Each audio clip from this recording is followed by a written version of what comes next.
pro et contra. Hi, everyone. Judge Andrew Napolitano here for Judging Freedom.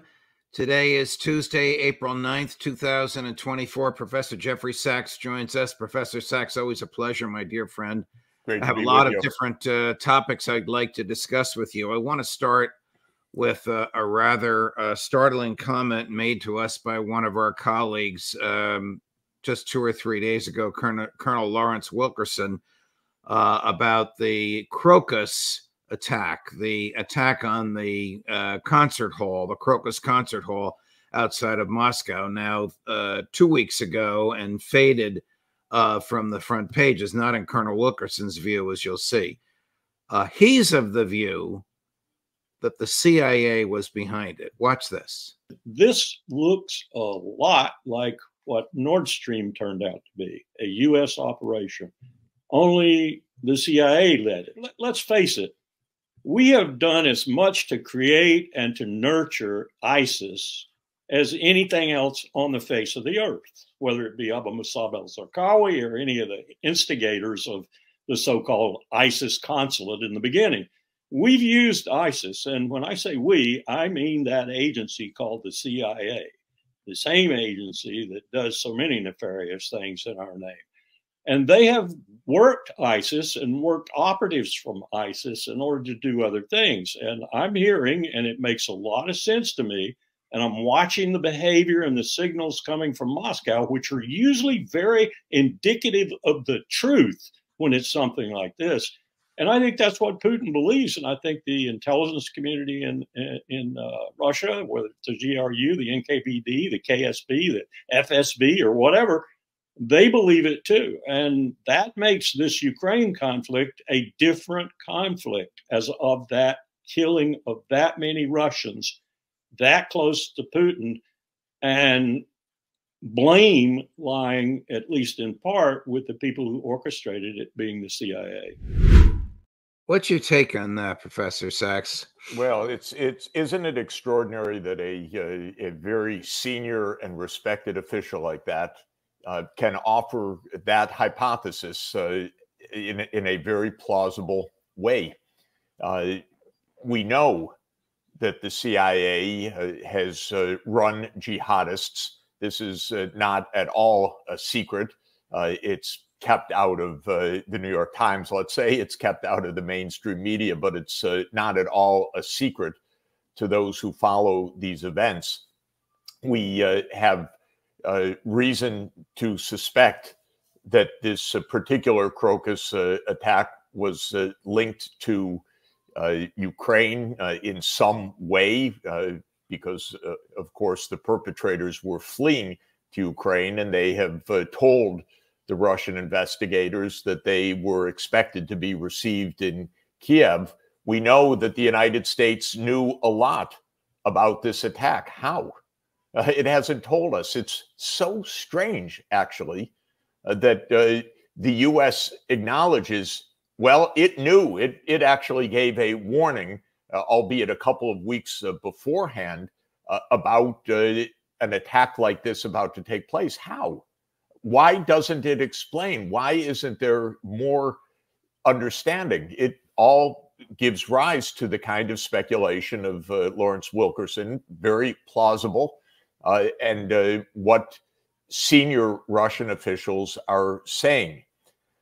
As we discuss all the time, the U.S. government lies so relentlessly that whether or not this particular claim is true, it certainly could be true, and nothing that the United States government has done since this attack has allayed these suspicions, nor has it dissuaded very senior Russian officials from making such assertions, though the Russian leaders and investigators have said that it's an ongoing investigation. So it's dismaying and impressive to hear Lawrence Wilkerson speak in this way, very measured, very reasonable, obviously deeply experienced, and very worrisome.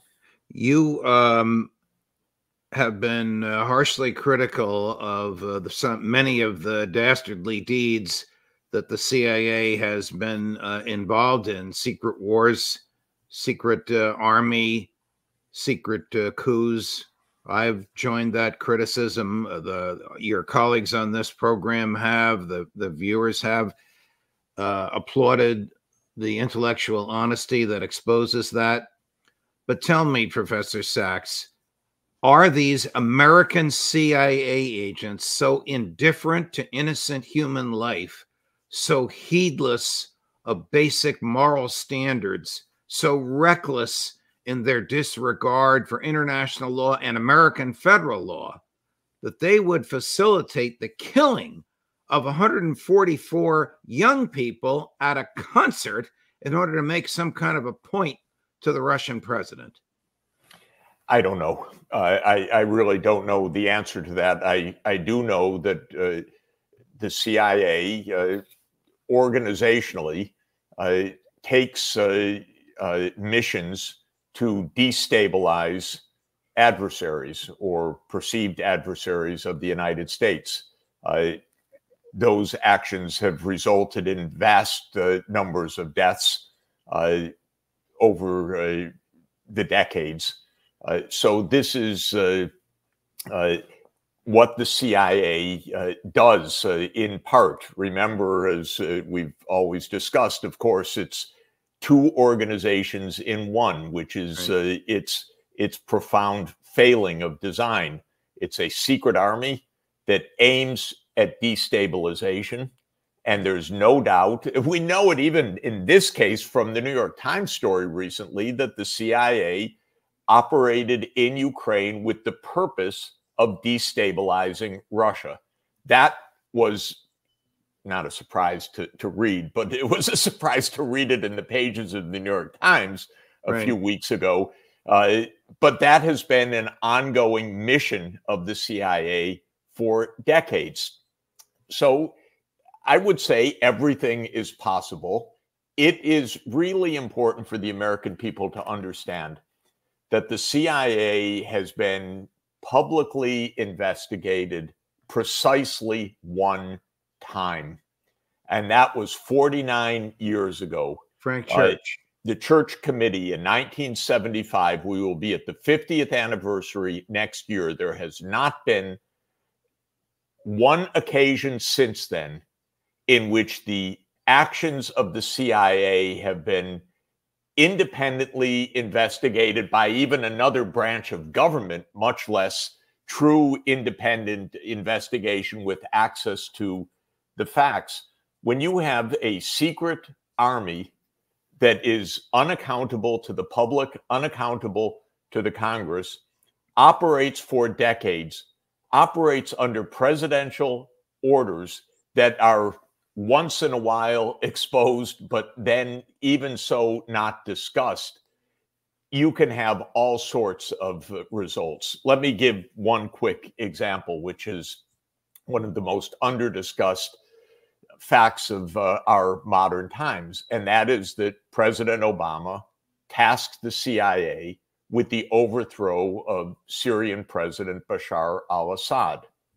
And we know that from, I think, two stories in the New York Times, as well as the other ways that one learns about these things in diplomatic circles.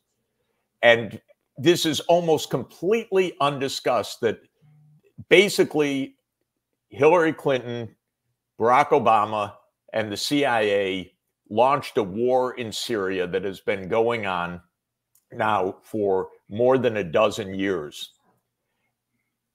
What kind of review has there been of this? None. What kind of public debate has there been of this? None. How many lives have been lost? A lot more than in the Crocus Hall.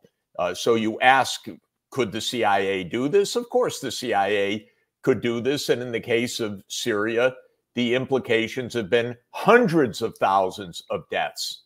What kind of review do we have of this? None. And by the way, as bizarre as our public discussion is, and so often infantile, our leaders point to Russia for intervening in Syria. But that was years after the United States CIA started that war and armed the jihadists, by the way, because that was one of the cases where we armed militant jihadists for the purpose of overthrowing a government. So, yes, of course it's possible. Do we know the facts? No, we don't know the facts. Are we going to be told the facts? No.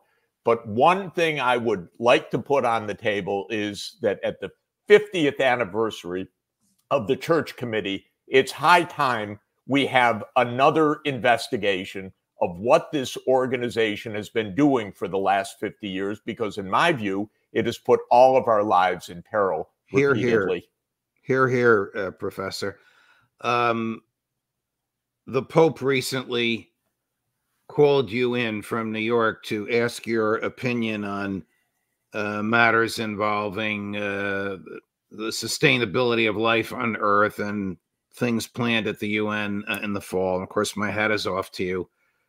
If Speaker Mike Johnson called you in and said, "Oh, Professor Sachs, we can't decide what to do with the $61 billion authorization for Ukraine that came over from the Senate a few months ago," what would you tell him? I would tell him, Speaker, please understand the current situation, that more money for Ukraine means more destruction of Ukraine. The longer this Biden war on Ukraine continues, because it is a war and it is on Ukraine, it's destroying Ukraine. The longer that this continues, the worse the outcome for Ukraine. What Ukraine needs is not $61 billion of American taxpayer money down the drain. What Ukraine needs is a phone call from President Biden to President Putin to say, you know, it's time we sit down and end this thing. And the reason I say that is that this is a war that was provoked by the United States and by Obama and Biden and Clinton and others already 10 years ago, starting with an idea that is about 30 years old, that U.S. military forces would take their positions in Ukraine on the Russian border through NATO. This was a reckless gamble that was propounded, again, almost 30 years ago. It was spelled out carefully by Zbigniew Brzezinski in 1997. The gambit was that if the U.S. and NATO would expand to Ukraine, this would end Russia's status as a great power, because it would surround Russia essentially in the Black Sea. Biden has been part of this. It was reckless. Every senior diplomat, including our current CIA director, then our U.S. ambassador to Russia in 2008, knew how reckless this was. European leaders said to me privately how reckless this idea was back in 2008. But this idea of expanding NATO to Ukraine is seen by Russia as an existential threat, and Russia will continue to fight against that, basically a proxy war against the United States, as long as the United States continues to push this.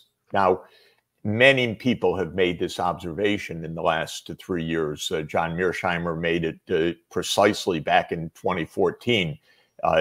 George Kennan said that expanding NATO would be the worst mistake in the post-Cold War era, one that would be absolutely fateful and fatal. In fact, he wrote this back in 1997 in the New York Times. And until this moment, this remains the U.S. doctrine. It's unbelievable. Just last week, Blinken said again, NATO will expand to Ukraine. In other words, Ukraine will continue to be pummeled, continue to lose territory, continue to lose thousands, tens of thousands, hundreds of thousands of young men and women in Ukraine to this U.S. reckless, stupid, irresponsible gamble. So I would say to Speaker Johnson, you don't help Ukraine by sending $61 billion. You certainly don't help the American people and the U.S. taxpayer. You don't help sanity in U.S. politics. Why, I would ask him, would you want to bail out the failed politics of President Biden at this moment? Because this was a gambit of Biden and Obama and Hillary Clinton that goes back a decade. Why at this moment, Mr. Speaker, would you want to try to bail that out to somehow disguise this debacle till after November? It makes no sense politically, financially, militarily, strategically. It's certainly not in the help of Ukraine. What will help Ukraine is negotiations between the United States and Russia on a direct basis of responsibility to end the war, to end a war that was provoked by U.S. intentions to expand militarily to Russia's border and seen as an existential threat by Russia as a result. Here, a great statement, Jeff, and I didn't even tell you ahead of time that I was going to ask you that, as articulate and complete as you always are. Just to raise your blood pressure a little bit, here's the statement that you referred to, made by a hand-wringing, as always, Secretary Blinken, with, I believe, the Ukrainian foreign minister standing next to him about Ukraine joining NATO. Ukraine will become a member of NATO. Our purpose at the summit is to help build a bridge to that membership. It's just crazy that they still embrace this view after all that's happened in the past 2 years. It is so incredibly irresponsible, the lack of diplomacy. Why President Biden and President Putin are not speaking. You know, President Biden spoke with President Xi Jinping last week, and that is a good thing. He needs to speak with President Putin as well. They need to find a resolution of this before Ukraine is completely destroyed, as it is being destroyed now every day. Of course, Russia is advancing across the front lines. On typical days, hundreds or more than 1,000 Ukrainians are dying because of Russia's vast superiority in artillery and complete superiority in air power and hypersonic missiles and the rest. Ukraine is losing on the battlefield, but it's losing exactly what we claim to be trying to defend, because President Biden won't acknowledge this is a failed gambit. This is playing a bad hand terribly, continuing to raise the stakes on a failed hand. And maybe one can understand that from Biden's extremely personal point of view, but from the point of view of Ukraine, from the point of view of the American people, the taxpayers, the U.S. Congress, it makes no sense. Transitioning, 2 or 3 days ago, an Israeli journalist revealed the existence of an AI program employed by the IDF called Lavender. And this is apparently the means by which the IDF decided who to kill. The program assigned a number to suspected members of Hamas from 1 to 100. 100 was, must be killed. 1 is, we're not sure, and the other numbers in between. And wherever this person happened to be, the computers sent dumb bombs, not smart bombs, to the house and didn't care that it killed family members and neighbors as well. Or even gave explicit allowance for that. How many collateral deaths given the targets and so forth. Correct. I mean, do you expect that the Netanyahu government will try to shed blame or insulate or shield itself from blame, saying the computers did it? I mean, this is just another example, in my view. I'm anxious to hear your thoughts, Professor Sachs, of the reckless criminal nature in which this war has been executed, with the knowing and deliberate slaughter of everybody around the target, even the target's children and grandchildren. Yeah, I think that there are several points here. First of all, Israel is surely committing war crimes up to and including the crime of genocide. So those are human choices because we have the most extremist zealots in the Israeli government who have a vision of ethnic cleansing or slaughter in some pursuit of what they call Greater Israel. So at the core of this is politics and destructive politics leading to massive war crimes.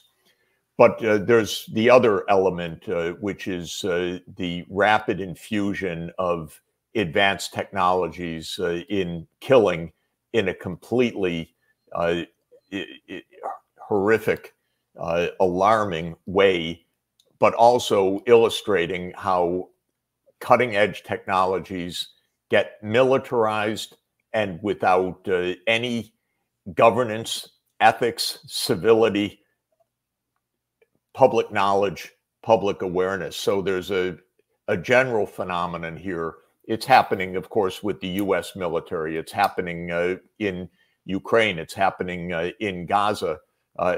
It's happening reportedly with the nuclear war gaming and even no doubt, well, I won't say no doubt, but most likely with the programming of nuclear weapons reactions and so forth.